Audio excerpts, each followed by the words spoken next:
Yo, what's up, Misfit Nation? Crypto Kirk back at it. It's been a while, guys.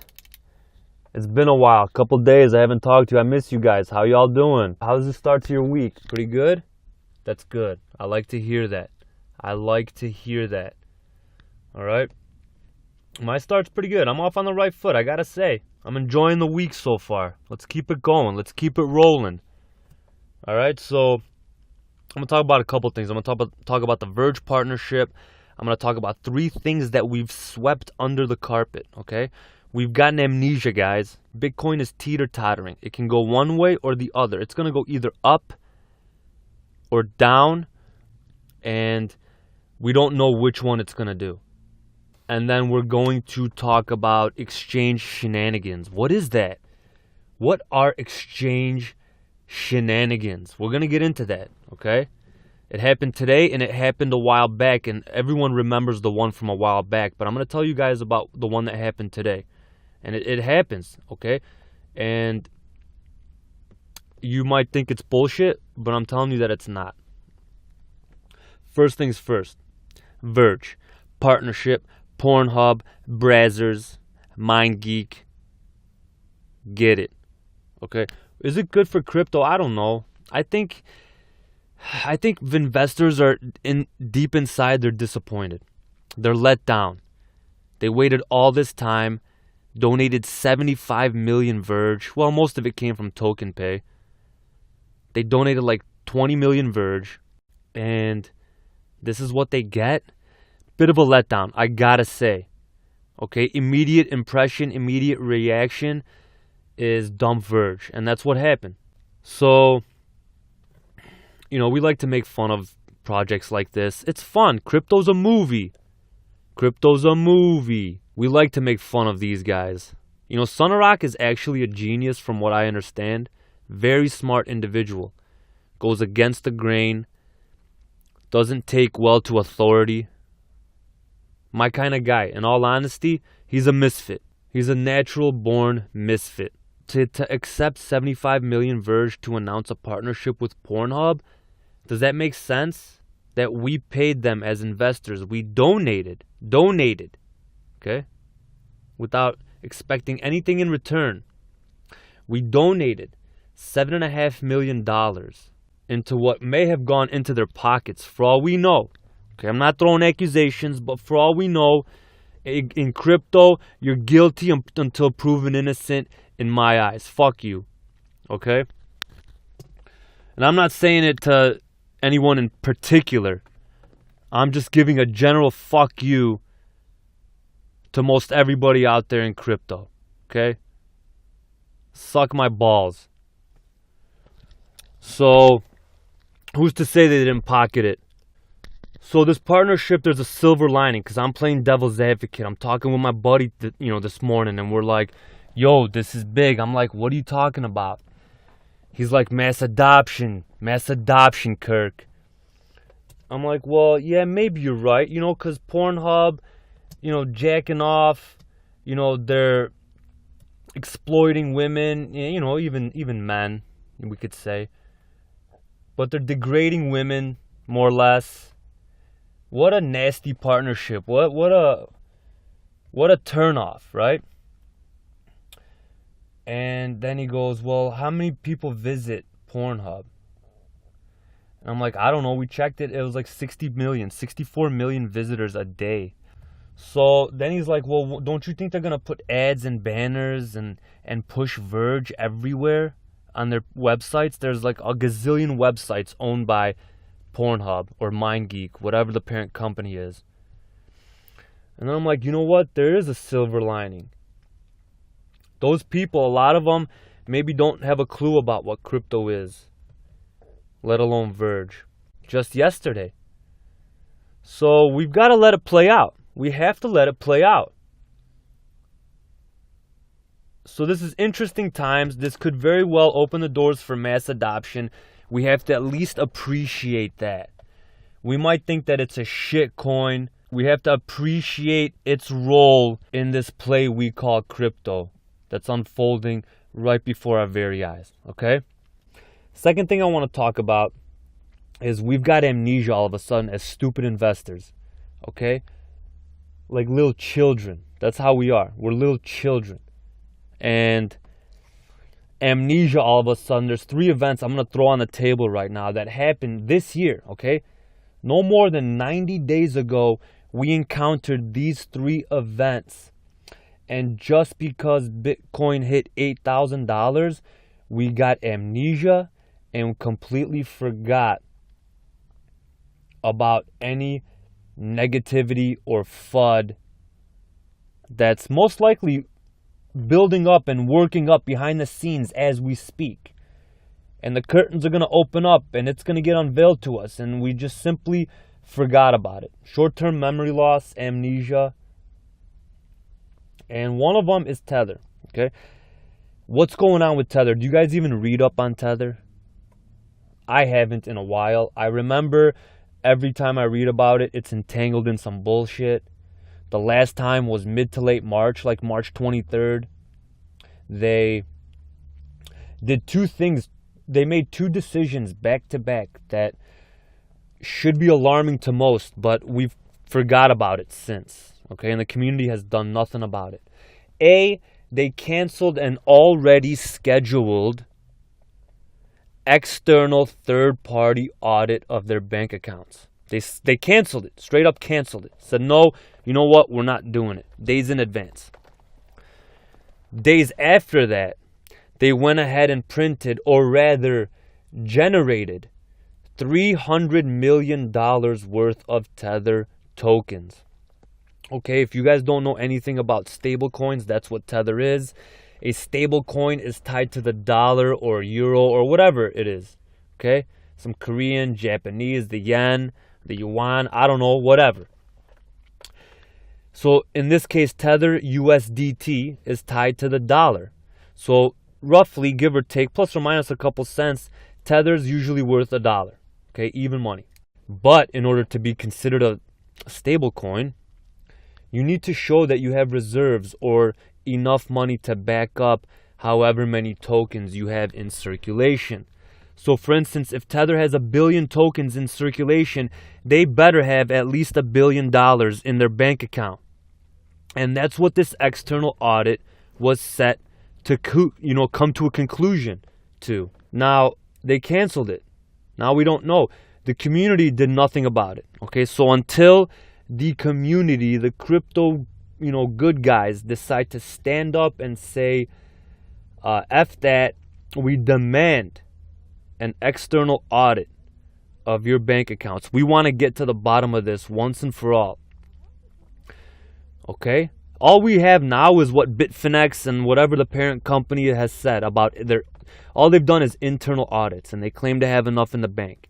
Okay, we're just taking their word for it right now. So, we're children, guys. We're children. We're not seasoned enough. We're not wolves, so to speak. Okay? Most of us are going to get bit by the same bug over and over and over again, and it's going to be a sad ending for most. All right? So, the Tether thing. We don't know what's going to unfold in the near future. In my honest opinion, I sense something in a few weeks, a month, maybe a month and a half. I sense some bogus Tether FUD news, hitting the streams in the near future. Okay, I'm not trying to disappoint or FUD you guys, man. Well, I am seriously dropping some FUD on you fuckers, and that's cool. I enjoy doing that once in a while. I gotta break you down, and it gives me a chance to build you back up. Okay? So I'm sorry to disappoint, but Tether is something we need to pay attention to. And I want a bull market as much as the next guy. Don't get me wrong. Okay, come on. But I'm here to keep it real. I'm here to keep you on your toes.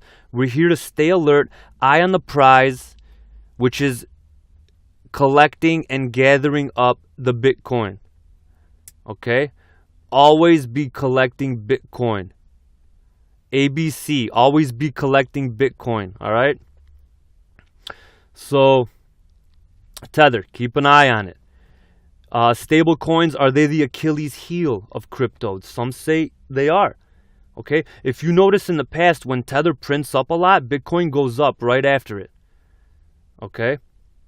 So what if Tether lost a lot? Instead of inflating, they deflated. Okay, what would happen? What would happen to the market? Okay, if it controls it that much on one end of the spectrum, I don't even want to think about what would happen. Okay, so I don't care if Bitcoin is worth $8 or $8 million.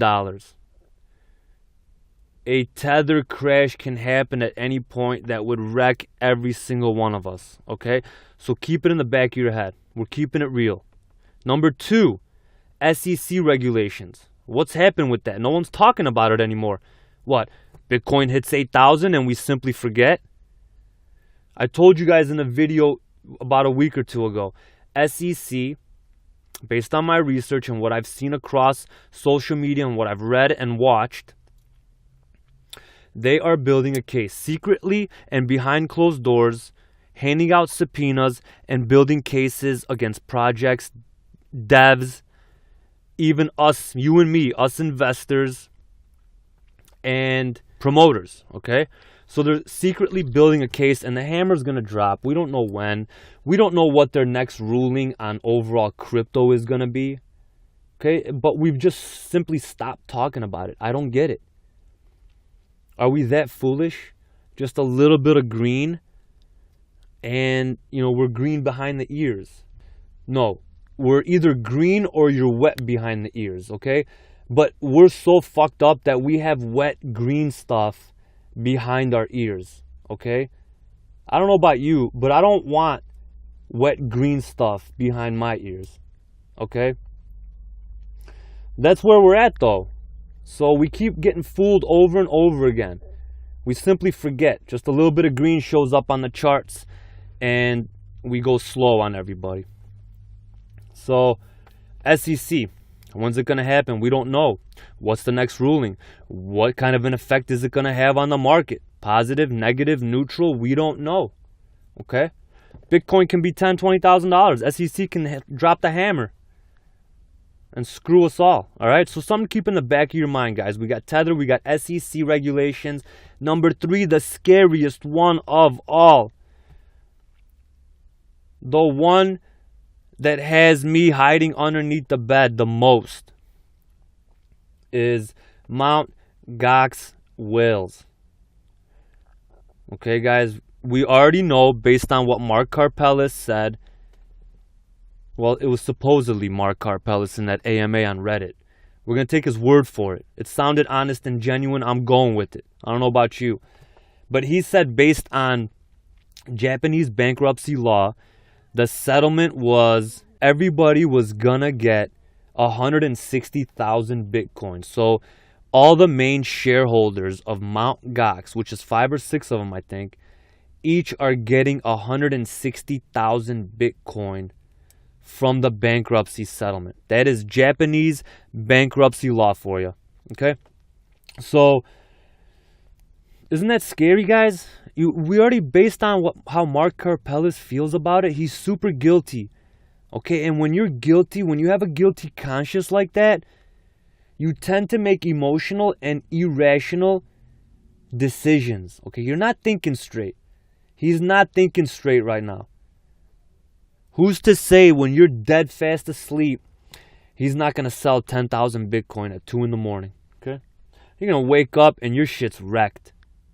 So Jed McCaleb coming out with 160,000, not US dollars, 160,000 Bitcoin. Okay, billionaires right now, each one of them. You think they're just gonna hold on to Bitcoin in a vault somewhere for the rest of their life? 160,000 of them. Come on, guys, these are guys in their 30s. They want to have fun. What do you think they're going to do? Yeah, they're going to cash out a good chunk of it. Listen, if Mark Karpelès decides to sell 10,000 of them in one sitting, first of all, that's going to screw us all for that, for a good foreseeable future.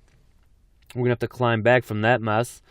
Second of all, he has 15 more of those left in his pocket if he so chooses.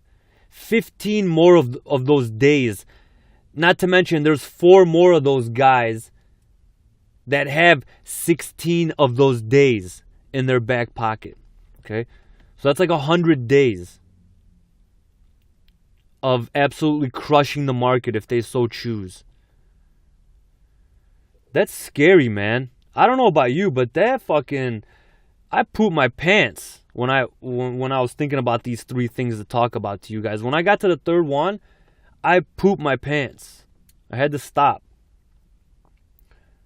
This is actually my third time redoing this video because every time I got to this section of the recording, I had to fucking go and clean myself up. So that's scary to me. So those three things. You got Tether, SEC, Mt. Gox, anytime. Any of them can happen. The scary thing about Mt. Gox is it's random. SEC, you're going to know. You're going to read the news. You know, the SEC is going to come to a conclusion on May 1st or something like that. They're meeting right now from, May 2nd through May 8th. They're doing meetings and we're going to come to a conclusion on crypto by May 9th. You'll have an understanding of when it's going to go down. And same thing with Tether. You'll hear rumors, Reddit, and, Twitter. You'll hear rumors of, movements across the blockchain or whatever. Word of them generating more tokens. Word of an audit. You'll get wind of it and dates and rumors. But Mt. Gox, that motherfucker can wake up at any point and just sell a whole shitload and we'd be hurting because of it. Struggling to get back to where we were. All right. So guys, those are three things to keep in mind. And I'm going to give you a bonus just because I love you guys. We haven't spoken a couple days. I love you guys. You guys are awesome supporters. Give great feedback. Positive, critical, I don't care. I enjoy it. This is all fun to me. All right. I hope you guys are enjoying crypto too. So I'm going to give you a fourth one. A bonus FUD. How about that? You like that? A bonus FUD. And that is exchanges. What if they get hacked? What if Binance got hacked after I uploaded this video? A legit hack, irreparable damage. What do you think's going to happen, man? What do you think's going to happen to the market? Avalanche. Create an avalanche of epic proportions. Let me put it in perspective.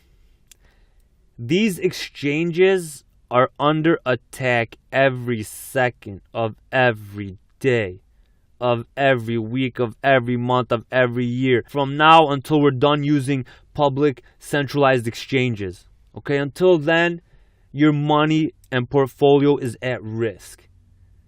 Okay, and your money doesn't even have to be on the exchange. Word of a hack or evidence of a hack is enough to crush it. So, and then exchange shenanigans. So that's what I want to finish up with. Okay. So, it happened today. People couldn't sell Verge on Binance. It was almost as if the sell button was grayed out. Okay? All they had on the app was a buy button that popped up. Even if you went to the sell tab, the buy button popped up. I'm not kidding. That's a shenanigan, okay? And the same type of shenanigans happened when Bitcoin Cash went to Coinbase, when they launched on Coinbase, okay? I remember because I was on Coinbase and watching it, and I saw that it shot up to 8,000 or 9,000, and the sell button sort of disappeared or was grayed out for a time. And you know what? If enough people complained, they'd have to answer to it. But I don't think enough people noticed it. But see, I catch shit. All right? So if enough people would complain, they'd have to answer to it. You know what their answer would be? Traffic. Congestion. Our servers couldn't handle it. It was a glitch in the system. Okay, and people are going to buy it. They'll eat it up. But you want to know what it really is? it's everybody involved, the top guys with whatever, the project and the exchange, are the only ones allowed to sell for that window or time period. They close everybody out in the know. VIP status are only allowed to sell at that point. So when Verge was up over 1,300, you know, the sell button popped back up when it went back around under 1,000. That's when the sell button popped back up. How shiesty is that? Okay? The sell button for Bitcoin Cash on Coinbase popped back up when it was coming back down under $3,000 or $2,000. I don't remember exactly what it was, but it was at least half of it before you were able to sell again. So Roger Ver and the gang, you know, Roger Ver is a part investor of Coinbase. I don't know if you know that. So those are his cronies. So they set it up, you know. It shot up to 8,000 or 9,000, and only Roger Ver and his boys, and then some of the lucky few that snuck in. There's some stragglers that sneak in and hit the button in time, right? So only the lucky few and his cronies were able to sell at 9,000. Okay, and they waited for the right time and opened back up. If enough people complained, they would have just said it was congestion or traffic. Don't think that CZ, whatever the hell, isn't friends with these guys. Okay, he picks and chooses who goes on the exchange. They talk and do stuff behind closed doors that, you know, if you were a fly on the wall, your jaw would probably drop, you know. When there's a gazillion dollars involved, guys, you better bet your bottom dollar that there's corruption right behind it or in control of it, okay? There's a lot of money in gambling. It's corrupt. There's a lot of money in sports. It's corrupt. There's a ton of money in politics. Corrupt. Corrupt. Okay? So don't think that these shenanigans don't go on at exchanges. So until we go to decentralized, you know, be mindful of this shit. So this video was more of like, guys, I don't care how green we are. Okay, I don't care how bull we are. I just gave you 4 things that will crush you. That will crush you on any given day, on any given moment. Okay? So let's keep it real. Smash that like. Give me a shout in the comments. Give me some feedback. Yo, Kirk. You know, just like my buddies asked me the other day, should we go in on Bitcoin? It's over 8,000. Is it on their way up? Is it making its way back up to 20? Kirk, yo, Kirk, we want some advice. You know, and I told them, you know, what I'm telling you is exactly what I told them. I can't tell you to go into crypto right now with 100% certainty and confidence. I just can't. It's teeter-tottering. So, you know, I couldn't tell my buddies I love them. They're my pals. I can't tell them to go into crypto right now with utmost confidence. You got to wait it out. Make sure we're in full bear, full bull. All right? Right now we're teetering. Okay? And I love you guys. I'm going to tell you the same thing. I can't tell you to jump in right now wholeheartedly. So, anyway, we'll wrap it up. It's Crypto Kirk. It's the Crypto Misfits. We out.